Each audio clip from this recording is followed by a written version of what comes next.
Assalamualaikum warahmatullahi wabarakatuh. Saya Mita Dwi Lestari dari Program Studi Manajemen Fakultas Ekonomi Bisnis dan Ilmu Sosial Universitas Pelita Bangsa.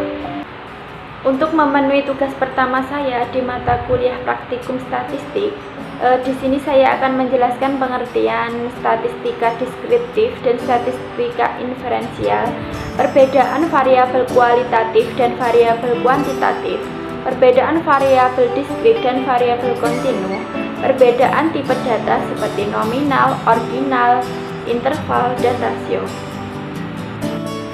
Statistika deskriptif. Penelitian ini hanya menggambarkan keadaan data apa adanya melalui parameter-parameter seperti mean, median, modus, distribusi frekuensi, dan ukuran statistik lainnya. Nah, pada statistika deskriptif yang perlu disajikan adalah yang pertama ukuran pemutusan data, yang kedua ukuran penyebaran data. Nah, sedangkan statistik inferensial adalah proses pengambilan kesimpulan-kesimpulan berdasarkan data sampel yang lebih sedikit menjadi kesimpulan yang lebih umum untuk sebuah populasi. Nah, dalam statistik inferensial harus ada pengujian hipotesis yang bertujuan untuk melihat apakah ukuran statistik yang digunakan dapat ditarik menjadi kesimpulan yang lebih luas dan dalam populasinya. Perbedaan variabel kualitatif dan variabel kuantitatif. Nah, variabel kualitatif yaitu bersifat deskripsi. Penelitian kualitatif bertujuan untuk memberikan gambaran terhadap pertanyaan yang diutarakan dalam rumusan masalah.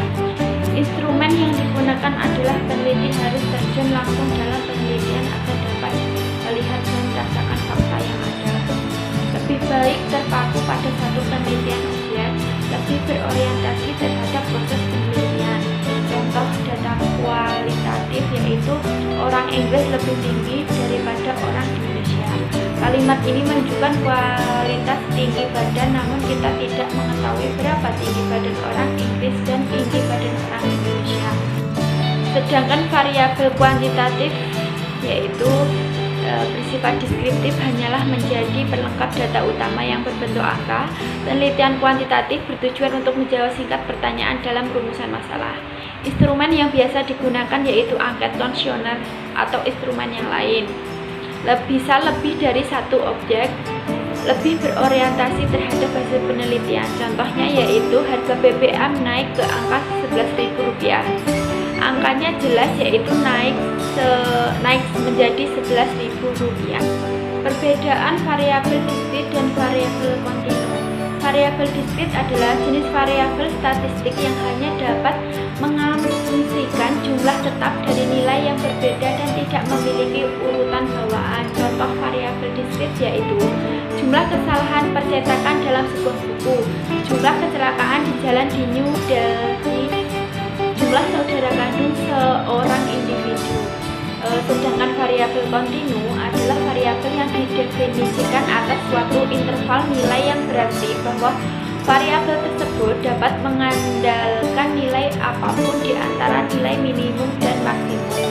Contohnya variabel kontinu yaitu tingginya seorang, umur seorang, keuntungan yang diperoleh perusahaan. Tipe-tipe data yaitu yang pertama nominal. Skala nominal hanya bisa membedakan benda atau peristiwa yang satu dengan yang lainnya berdasarkan nama atau predikat. Skala pengukuran nominal digunakan untuk mengklarifikasi objek individual atau kelompok dalam bentuk kategori.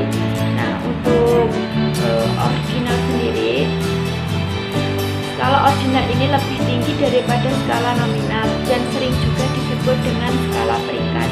Hal ini karena lambang-lambang bilangan hasil pengukuran selain menunjukkan pembedaan juga menunjukkan urutan atau tingkatan objek yang diukur menurut karakteristik tertentu. Tipe-tipe data yaitu yang pertama nominal. Skala nominal hanya bisa membedakan benda atau peristiwa yang satu dengan yang lainnya berdasarkan nama atau predikat. Skala pengukuran nominal digunakan untuk mengklarifikasi objek individual atau kelompok dalam bentuk kategori.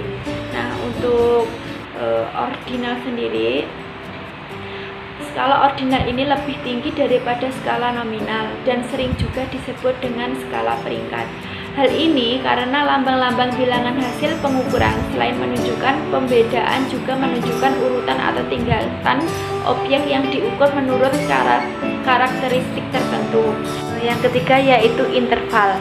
Memiliki karakteristik seperti skala nominal dan ordinal ditambah karakteristik lain, yaitu berupa adanya interval yang tetap. Skala interval sudah memiliki nilai intrinsik, sudah memiliki jarak, tetapi jarak tersebut belum melakukan kelipatan. Pengertian jarak belum merupakan kelipatan ini kadang-kadang diartikan bahwa skala interval tidak memiliki nilai nol atau mutlak. Nah, sedangkan rasio yaitu skala data dengan kualitas yang paling tinggi. Pada skala rasio ini terdapat suatu karakteristik skala nominal atau ordinal, dan skala interval ditambah dengan sifat adanya nilai nol yang bersifat mutlak. Nilai nol mutlak ini artinya adalah nilai dasar yang tidak bisa diubah meskipun menggunakan skala yang lain. Oleh karenanya, pada skala rasio pengukuran sudah mempunyai nilai perbandingan rasio. Berikut penjelasan dari saya.